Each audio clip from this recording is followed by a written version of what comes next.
ఎప్పుడైనా చెయ్యి జారుగా ఉండటం, తిమ్మిరిగా ఉండటం మీరు ఎక్స్పీరియన్స్ చేశారా? దీనికి గల కారణాలు ఏంటో మనం ఇప్పుడు చూద్దామండి. దీనికి బేసిక్ గా 2 కారణాలు ఉంటాయండి. ఒకటి నరాలకు సంబంధించిన రుగ్మతలు, 2 నరాలేతర జబ్బులు. ఈ 2 కారణాల వల్ల మనకి చెయ్యి జాలుగా ఉండటం, తిమ్మిరిగా ఉండటం అనేది జరుగుతుంది. మొదటగా నరాలకు సంబంధించిన రుగ్మతల గురించి చూద్దాం. ఇది తెలుసుకునే ముందర బేసిక్ గా ఏ నరాల స్ట్రక్చర్స్ ఎఫెక్ట్ అయిపోతే మనకి ప్రాబ్లం వస్తుందో చూద్దామండి. బేసిక్ గా నర్వస్ సిస్టమ్, వెన్నుపాము ఆర్ స్పైనల్ కార్డ్, దాని నుంచి 2 రూట్స్ లేకపోతే వేర్ల ద్వారా వచ్చి ఒక నరంగా ఫామ్ అయ్యే స్పైనల్ నర్వ్, అలాగా 4 సెగ్మెంట్స్ యొక్క స్పైనల్ నర్వ్స్ కలిసి మనకు భుజ భాగంలో ఒక నెట్వర్క్ లాగా ఫార్మ్ అవుతుంది. ఆ నెట్వర్క్ నుంచి వచ్చే నరాలు అంటే చెయ్యి భాగంలో డోర్సంకి వచ్చే నరాలు, దాంతో పాటు మనకి కింద భాగంలో వచ్చే నరాలు, ఆ నెట్వర్క్ నే మనం బ్రేకియల్ ప్లెక్సస్ అని అంటాము. ఈ బ్రేకియల్ ప్లెక్సస్ నుంచే మనకి చెయ్యికి సంబంధించిన నరాలన్నీ వస్తూ ఉంటాయండి. అందులో మనకి ప్రధానంగా 3 నరాలు ఉంటాయి. ఒకటి radial nerve, 2 median nerve, 3 ulnar nerve అనే 3 నరాలుగా మనకి చెయ్యికి సంబంధించిన కండరాలకు కానీ వరుసకు సంబంధించిన భాగాలు కానీ సప్లై అవుతూ ఉంటాయి. సో ఈ స్ట్రక్చర్స్ లో మనకి మెడ భాగం నుంచి చెయ్యి భాగంలో చివరిగా వచ్చే నరాల వరకు ఎక్కడైనా గనక ఈ నరాల యొక్క సప్లైలో ప్రాబ్లం వస్తే మనకి చెయ్యి జాలుగా ఉండటం, తిమ్మిరిగా ఉండటం, వీక్నెస్ గా ఉండటం అనేది జరుగుతుందండి. మోస్ట్ కామన్ గా ఆఫ్టర్ 30 years ఆర్ 35 years తర్వాత వచ్చే ప్రధాన రుగ్మత అండి మనకి సర్వైకల్ స్పాండిలోసిస్ విత్ రాడిక్యులోపతి.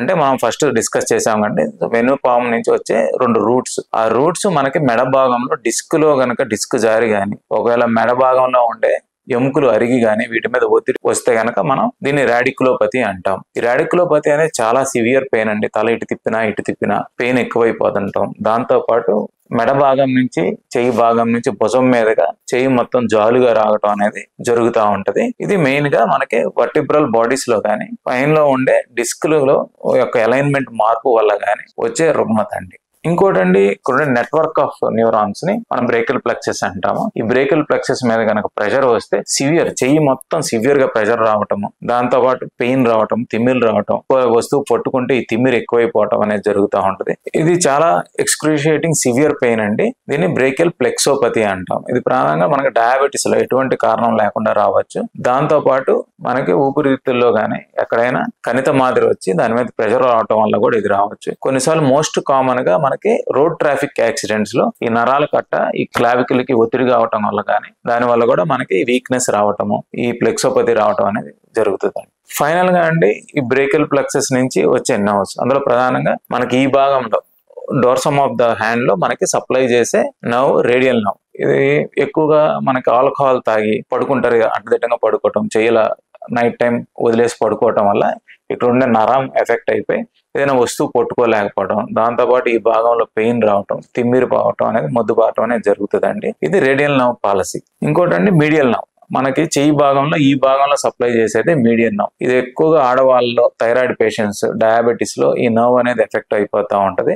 ఇక్కడ మనకుంటే కార్పల్ టనెల్ అనే ఒక సన్నని బాక్స్ లాంటి ఏరియా ఉంటది. అక్కడ మనకి కొవ్వు చేరటం వల్ల కానీ, నీరు చేరటం వల్ల కానీ, థైరాయిడ్ కానీ డయాబెటీస్ కానీ కంట్రోల్ లేకపోతే ఇక్కడ నరం ఎఫెక్ట్ అయిపోతే, లేకపోతే వేళల్లో నిద్రపోయినప్పుడు ఎక్కువగా తిమ్మిరి వస్తుంది. దాంతో పాటు ఏమైనా టైపింగ్ చేసినా, చిన్న కూరగాయలు తరిగినా ఈ తిమ్మిరి అనేది ఎక్కువైపోతా ఉంటది. ఇది ఎర్లీగా కనుక మనం చూసుకోలేకపోతే వీక్నెస్ రావటం అనేది జరుగుతుందండి. సో సరైన వైద్యం అనేది దీనికి చాలా ముఖ్యం. ఇంకా ఫైనల్ గా అండి అల్నార్ నర్వ్ అనేది చెయ్యి భాగంలో ఈ భాగంలో సప్లై చేస్తుంది ఈ 2 వేళ్ళకి. ఇక్కడ మనకి సూపర్ఫిషియల్ గా నర్వ్ అనేది వెళ్తుంటది. ఎప్పుడైనా మనం సడన్ గా ఇలా టచ్ అయినప్పుడు మనకి జిమ్ అని వస్తుంటదని చూడండి, అది అల్నార్ నర్వ్ అండి. ఈ నర్వ్ కనుక సివియర్ గా ఎఫెక్ట్ అయిపోతే ఇక్కడ మనకి స్పర్శ తగ్గటం అనేది జరుగుతుంది. దాంతో పాటు మనం ఫైన్ యాక్టివిటీ అంటే పేజీలు తిప్పడం కానీ ఇట్లాంటివన్నీ కష్టం అవుతా ఉంటాయి. కొన్నిసార్లు నరాల ఇతర రుగ్మతలకు కూడా మనకి ఈ రకంగా చెయ్యి జాలుగా రావటం, పెయిన్ రావటం అనేది జరుగుతుంది. అందులో first diabetic arthropathy. Most common గా షుగర్ కంట్రోల్ లేని వాళ్ళకి ఈ భాగంలో షోల్డర్ మూవ్మెంట్స్ తగ్గిపోవడం, చెయ్యి ఎత్తలేకపోవడం అనేది జరుగుతూ ఉంటది.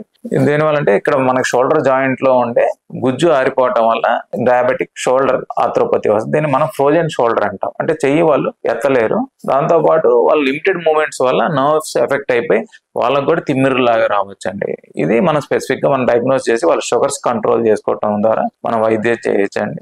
నరాలతో పాటు చెయ్యి భాగంలో మనకి రక్తనాళాలు కూడా సప్లై చేస్తూ ఉంటాయి. సో గుండె నుంచి రక్తనాళం ఎక్కడైనా బ్లాక్ అయిపోతే కనుక ఈ ఆర్టీరియోపతి వల్ల మనకి చెయ్యి తిమ్మిరిగా రావటం, దాంతో పాటు ఎక్కువగా పెయిన్ అనేది రావటం అనేది జరుగుతుందండి. ప్రధానం అండి ఎస్పెషల్లీ ఎడమ చెయ్యి జాలుగా ఉండటం, నొప్పిగా ఉండటం అనేది జరుగుతుంది.